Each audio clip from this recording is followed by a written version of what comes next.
Okay, so now I want to draw out some basic principles of classical Hollywood narrative that certainly apply to Rear Window. And this will be kind of the structure by which we measure both art cinema and narrational principles in Hollywood cinema for the rest of the lessons. This is going to be pretty crucial. So what do we have generally in classical Hollywood narrative? We have psychologically defined individuals. What does that mean? Individuals that have interior lives that we can make sense of, that have a kind of sense. If you don't pull me out of this swamp of boredom, I'm going to do something drastic. Like what? Like what? I'm going to get married, and then I'll never be able to go anywhere. What else? There's a struggle to solve a problem or achieve specific goals. Often two are intertwined, one romantic and one other. We have a conflict with others or with external circumstances. We have the character as the principal causal agency and causality as the prime unifying principle.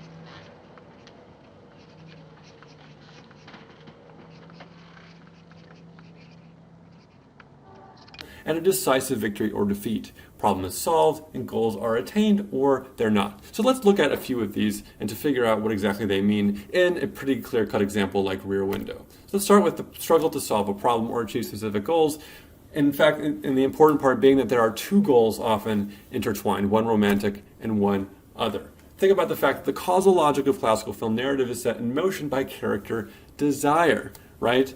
And the desire develops as the narrative and the characters develop. Remember this key moment, right? When we have this need for the characters to kind of reunite romantically, and at the very moment in which Grace Kelly's character joins the kind of fantasy of doing detective work, she also becomes a fantasy of romantic interest for L.B. Jeffries, who has kind of lost a romantic interest in her. But she was not Mrs. Thorwald. That is, not yet. Is that so? Come here. Right? You have two plots that converge here. One is professional and the other is romantic, right? And remember we talked about this idea with that single still image of the ring, right? The wedding ring. In the moment of the film, it is absolutely wrapped up as a piece of evidence, but thematically it ties us back to the idea of marriage. It's almost an image that says, "Marry me, you idiot. I'm pointing to my ring finger with a ring on it. Don't forget about that parallel plot line." Where else can we see this idea of a parallel plot in character development? Recall that this is how the film begins. Right? There's that very evocative pattern of Lisa coming into the house. She gives Jeffries a kiss, and then she walks around the living room saying each part of her name as she turns on a lamp. Now, this is a tough thing to notice, but about in the middle part of the film, she does this again in a way that's extremely subtle. It has everything to do with form, kind of hiding itself and making itself available for the close perception of viewers. Check this out. All day long I've been trying to keep my mind on my work. Thinking about Thorwald? And you and your friend Doyle. Did you hear from him again since he left? Not a word.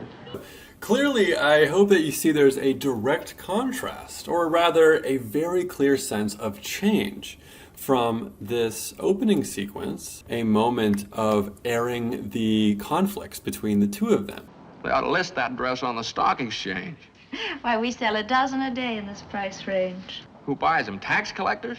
Right? But here, those conflicts have started to melt away. But she was not Mrs. Thorwald. That is, not yet. Is that so? Come here. We get this echoing Did you hear from of him that again opening since he... situation, as if the film is trying to tell us, remember what things were like at the beginning. Notice how much they've changed. She's not talking about fashion anymore. She's talking about the case. In fact, they're working together in perfect synchronization. What results from that is this moment where the two parallel plots reach a comfortable kind of stasis, right? Where she jumps into his arms and we would forget that they had any kind of premarital conflict at all, right? This is telling us that things are starting to develop. both plot lines are converging. So recall from last time that these were the 5 major principles of classical Hollywood narration. We're going to explore a few more of those with a less kind of stereotypically classical film, Gravity. We're going to look at Gravity as classical Hollywood narrative, even though it's a film that mostly gets attention for its stunning cinematography, and in our case, sound design. But there's this interesting tension, right? Gravity, when it was released, there were some critics who thought that it didn't have much of a plot and there was very little attention to narrative design. In fact, one critic said Gravity has more of a plot than La Région Centrale, a famous non-narrative experimental film, which consists of a camera spinning on a mountaintop, and you're getting a little gif of it right here. Has more of a plot than this film, but only barely. And surely no one is telling their friends to see Cuaron's film because of its great story. Rather, it's the very absence of a dense narrative line that gives Gravity its majesty. So I think this shares a pretty popular point of view about Gravity, which I think is a little misleading. Yes, the story is extremely simple, but it is rather classical. And I want us to be able to make that distinction, and actually see how much work is being done on a narrative level to follow the basic beats of classical Hollywood narration. So let's start with one of these major principles that we looked at with Rear Window last time. A struggle to solve a problem or achieve specific goals, often with 2 intertwined, one romantic and one other. But there's a little production anecdote that suggests that Cuaron was advised to perhaps include some flashbacks in the film, and even more, a whole thing with a romantic relationship with a mission control commander who is in love with Dr. Ryan Stone. So interestingly, we had the pressure for this film to correspond to the most classical version of the parallel plot structure, even though I think if we suggest that about Gravity, it sounds quite ridiculous. But I still want to suggest that there is a parallel plot structure, even if one of them is not a romance. What is that parallel plot structure? We know that the main goal in the film is very simple. Don't die. You can call this survival narrative, right? It has one of the kind of simplest plot lines that we can imagine. However, there is, I believe, a second goal that Stone has, which is to care about living. And this is tied to the backstory of Stone and her investment in turning her life around after giving up on life following the death of her daughter. She was at school playing tag, slipped, hit her head, and that was it. And these two things are mutually imbricated in a very classical way. So think about character development, right? At the beginning of the film, Stone is scared, unconfident, and traumatized by her daughter's death. Wake up, I go to work, and I just drive. And later in the film, she starts to exhibit signs of a kind of inner self-confidence, a kind of holistic desire to live and to perpetuate her life. She starts to actually care about living, right? She says, no more just driving, which refers back to that anecdote she told about simply driving aimlessly as a kind of traumatic response to her daughter's death. And she uses that to tell us that she's going to take charge of her life. No more just driving. Let's go home. What about the second principle? The character is the principal causal agency, and causality is the prime unifying principle. I want us to pay attention to the latter half of this, how causally motivated each story beat of the film really is. And I could just map out the narrative of the film with a few simple steps, right? In the beginning, after the initial long take that sends Stone flying untethered, she has to first find Kowalski. Second, when she does find Kowalski, she has to go to the shuttle and retrieve her co-worker along the way. Then, once she finds that the shuttle is destroyed, damages to explore are catastrophic. she has to go to the ISS. We have to make our way to the space station. Over there. Then, when she gets to the ISS, she has to disentangle the Soyuz, because it's in fact entangled.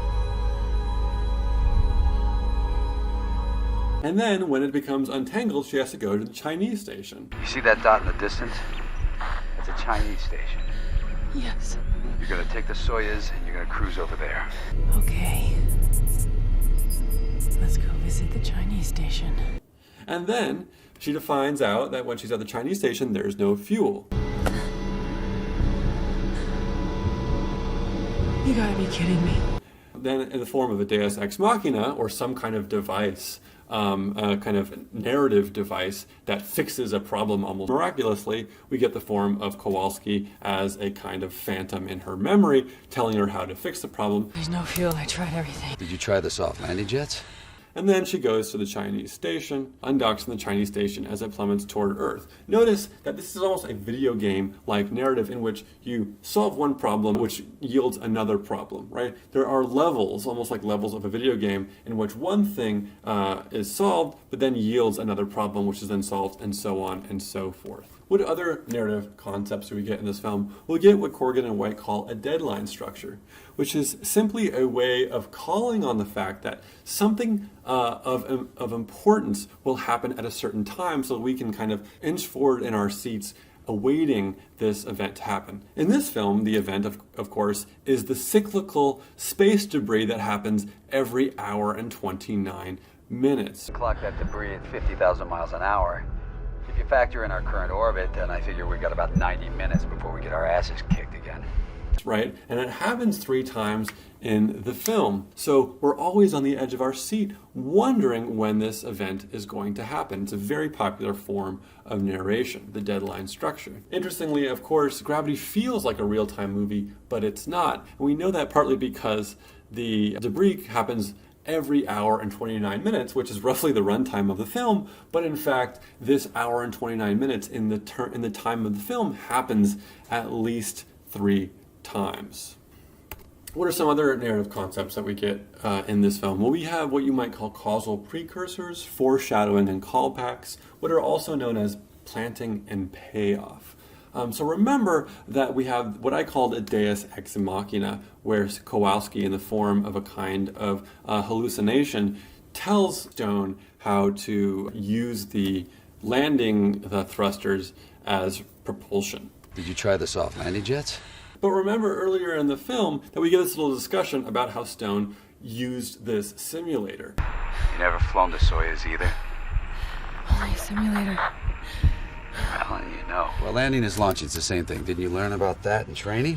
I never got to land the simulator, I told you. But you know about it. Suggesting that she in fact had that bit of information in her training, she just had a hard time accessing that information and needed a little push in the form of this hallucination, right? We have a planting of a little story, but then it pays off later. In a more concrete way, and I think in a more ingenious way, we have this moment when the fire extinguisher propels itself through zero gravity and then strikes Dr. Ryan Stone in the head, briefly making her unconscious. And later in the film, in the moment where Dr. Ryan Stone has to exit into space to kind of propel herself to the other station, she, at the last minute, takes the fire extinguisher, learning from this earlier moment that if you use the fire extinguisher in zero gravity, it can be used as a propulsion device, which is in fact what she does. Plant a piece of discovery, and then you pay it off later. What about thematic motifs?